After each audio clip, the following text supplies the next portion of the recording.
Hey, what's up, guys? It's Justin with Vanguard Vlogs coming to you with a Katana World deck profile.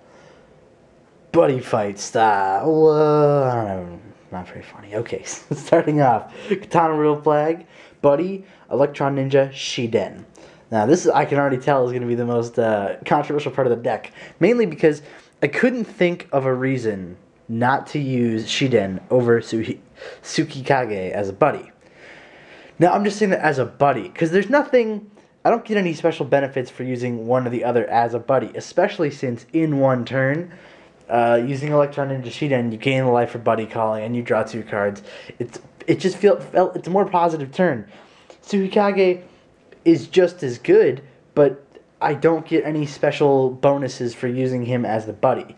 Especially since I already had an extra Shiden in its SP, and I don't necessarily want to pay for another Tsukikage. They're more expensive.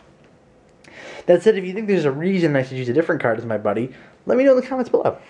But beyond that, let's go to the monsters. For Machine Ninja Tsukikage. This card has the Art of Ninja body replacement, which lets it, if it gets destroyed, you can discard a non-monster card from your hand and bring it back. Good card. Shiden, on the other hand, Cyber Analysis, discard a Ninja Arts card and pay a gauge. If you do, draw 2 cards. Only use once per turn. Not bad. Equal. I think they're just different abilities that are essentially as good as each other. I have 1 Stealth Ninja Kakuzai Saizo. I just needed to fill out an extra size 1, a little stronger size 1 monster. That said, I might be adding more. He's a good little card, but I don't necessarily need him. What I do need is the 4 Accelerate Ninja Hayate, because even though they're low power monsters, they do have move. Makes them very valuable in this deck, because there's no other move monsters for ninjas right now. This is Mobile Ninja Jiraiya, just a somewhat powerful size 2. 5k defense is like its main gambit. Then we have Phantom Ninja Kashikugichi. This is the card that lets you look into your opponent's hand. Very useful, but only a couple. Like, you wouldn't want to do it multiple times. I'd say maybe twice over the course of the whole game. Like once early on if you can, and once towards the end of the cycle. Here we have 4 Wandering Ninja Tobikato. 3 crit is kind of like, it's the main damage dealing size too. This is probably one of my favorite card, Cyber Onimoji Semi. I don't know. I don't speak Japanese. Oh no, Vanguard Vlogs is dead. It allows you to pay 2 gauge and summon a token size 1 monster with 6k attack, 6k defense, and 2 crit. I may even run 1 more of her. That's just like, it's a little costly, and you have to have another card in your hand to use the token, but still very, very, very good. This is Ninja Blade Kurokojikai. I use this weapon because it doesn't go away. Even though the other weapon is more powerful and has Penetrate, the fact that it goes away always left me feeling very vulnerable. I could run multiple, like a couple of each, but I'd rather do just that one. Makes me feel like I always have threat presence on the board. I have 1 Shooting Cross Hands right hand and 1 left hand. These are kind of, I feel like they're really total asshole surprise spell cards, but they are very good. You would either have to just run 1 of each, or none, or 4, because they are incredibly powerful. Each one is like, pay a gauge, you may only cast this monster your opponent has a monster on the left or on the right, because, you know, one's for the left, 1 is for the right. Nullify the attack and destroy all your opponent's monsters. Like, that's a crazy powerful card, but being that it's so specific, I just have 1 of each. And it kind of, if your opponent knows you have 1 of each, it kind of keeps them on your toes. But it's not like a super required thing, because again, it's very specific, very situational. You're not always going to be able to get it off. But it is a counter to an attack, which is very helpful.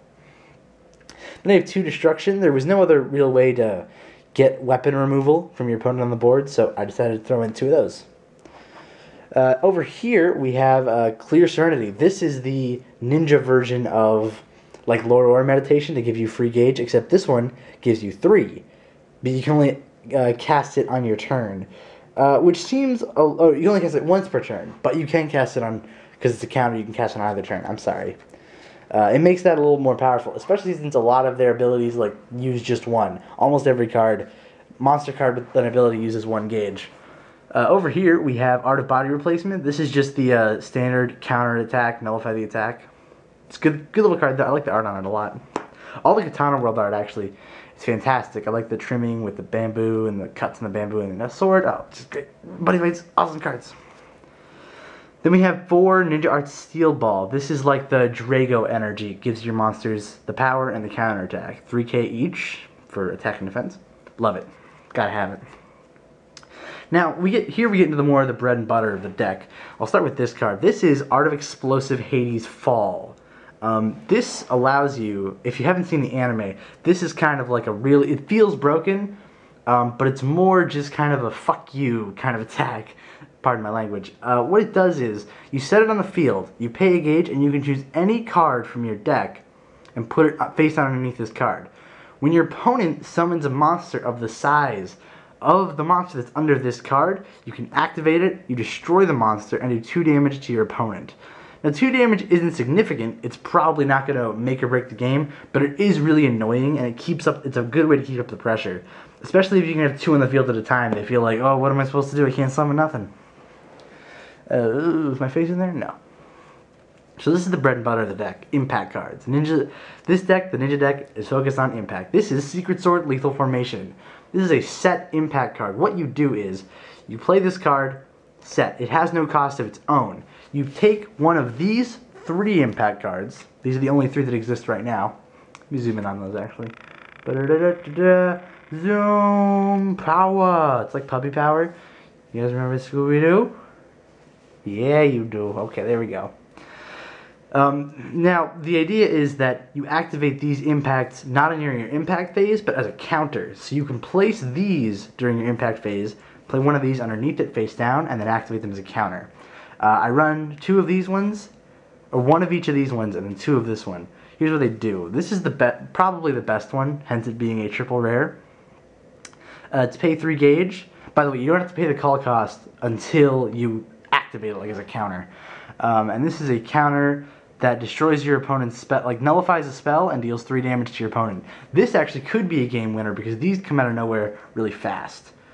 This one is Secret Sword Moonfang. This one lets you counter an impact and deal 3 damage to your opponent. This is the really crazy one to me because I feel like if you put this one down first, your opponent is constantly going to be under stress. But then when they don't see this one with the spells or the other one over here, they're going to be like, oh, well, I'm safe. I'm just going to impact and win. Boom, they're done.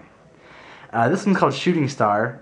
This is when your opponent, always forget, this is the one I don't, and oh, this is the one for the item. It's when your opponent, okay,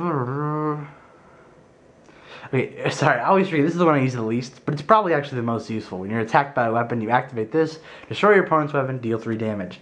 So the bread and the butter, as in the basics, for those of you who are not versed with the language of English, is a combination of the little fast strikes with the small monsters, and then kind of like the ninja. It's very ninja-like. It's about the trickery. It's about everything's a secret. It has trap cards, and it's one of the beautiful things about Buddyfight that this deck plays just so differently than all the other decks around. Like, there's no trap cards, or that. I mean, they're not called trap cards, but they are essentially trap cards. You play them face down, you activate them as counters, and it really makes for a different dynamic of the game. And I hope that every single world plays differently, just like this one, because now we have 4, and I can honestly say that the closest 2 types of decks are probably like Armor Knights and Armor Dragons, and that makes sense because they're supposed to be kind of similar to one another, just in different worlds. But yeah, so that was my Katana World Buddyfight deck. If you have any tips or advice or changes you would make to it, please let me know. One of the biggest problems I have with this deck was I had one of each of the Katana World size 3s in it, and when they would come out, it kind of clogged up my field. It didn't leave me any options as far as strategy goes. It just kind of bought me a turn to do nothing. And I feel like I could put in maybe one of the Asura ones, the one that lets you wipe out your opponent's field, but I don't know. Let me know in the comments what you think about that. Toodles.